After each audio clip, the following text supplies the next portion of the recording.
Ok, ben, on retourne dans le passé.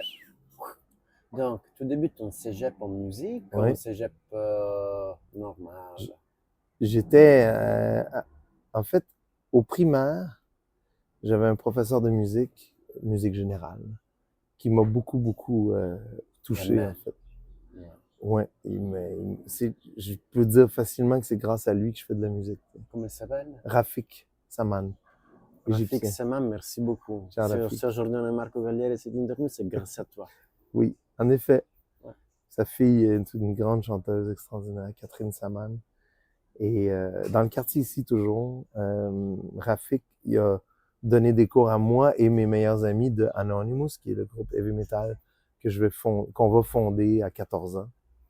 Bref. Très Fait qu'on a jeune. le même, très jeune, on a le même parcours, on écoute les mêmes musiques, on joue les mêmes sports en écoutant la même musique, puis la musique nous donne envie de prendre des instruments, puis commencer à reproduire des riffs de Metallica, de Pantera, d'Iron Maiden, de The Police, de Beatles, de plein de Plein choses. de choses.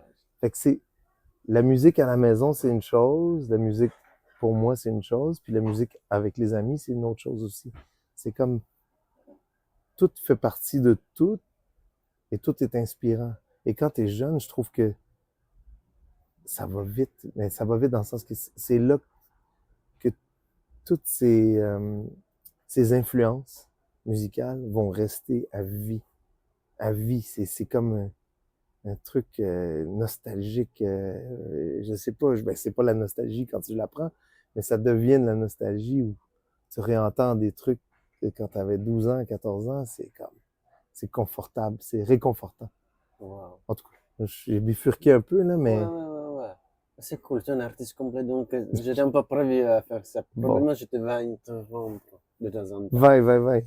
Donc, tu commences à faire la musique à Oui, 14 ans. oui, Rafik, ton prof, on commence à donner des cours privés à toi et à oui. toute la band qui s'appelle Anonymous, écrit en Anonymous. latin, M-U-S.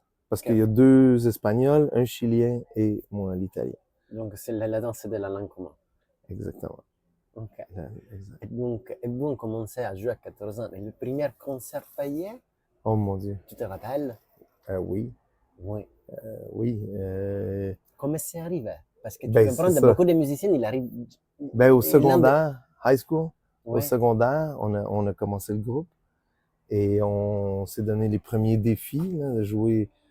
On a joué dans le garage de notre gérant, qui est toujours notre gérant, Ah depuis ouais. l'âge de 14 ans.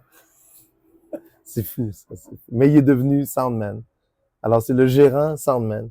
Alors, il a compris que il va toujours être payé s'il est le soundman, mais il va jamais être payé s'il est le gérant.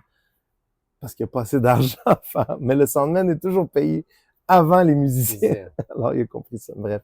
Mais, fait qu'à l'époque, à 14, 15, 16 ans, jouer dans le garage, jouer à l'école pour, pour la danse de la fin d'année. Ouais. Mais on jouait nos trucs, le heavy metal, des compos, des covers, tout français, anglais. Et payé. Combien on était Avec payé? Rafik, qui le mentorait toi. Rafik, lui, non, était dans l'autre école avant. Ouais. Alors non, Ouais. Rafik, je l'ai revu juste beaucoup plus tard. Ouais. Là, on a un contact de temps en temps, on s'écrit. Grand musicien, percussionniste, mais bref. Mais tu sais, on était payé on dit, en québécois, des peanuts, on dit. Pas beaucoup, là, des centaines de dollars, mais en fait, des choses qui n'ont pas changé encore maintenant. Ouais, ça c'est fou. C'est ça, la tristesse. Mais, tu sais, il y a eu des fois, on jouait, dans les débuts, on jouait dans des bars, on prenait la porte, mais encore maintenant, des fois, je fais des shows où je prends des risques, puis on met le billet à 15, 20 dollars, puis ça se peut que je fasse de l'argent, mais ça se peut qu'on n'en fasse pas. C'est un risque à prendre, dépendamment de la tournée. Mais à l'époque, je me souviens, il y avait le Backstreet. C'était un bar mythique, heavy metal. Et, euh, et on avait joué, ils nous avaient donné une caisse de 24 bières Ça c'est et de. peut-être 100 dollars.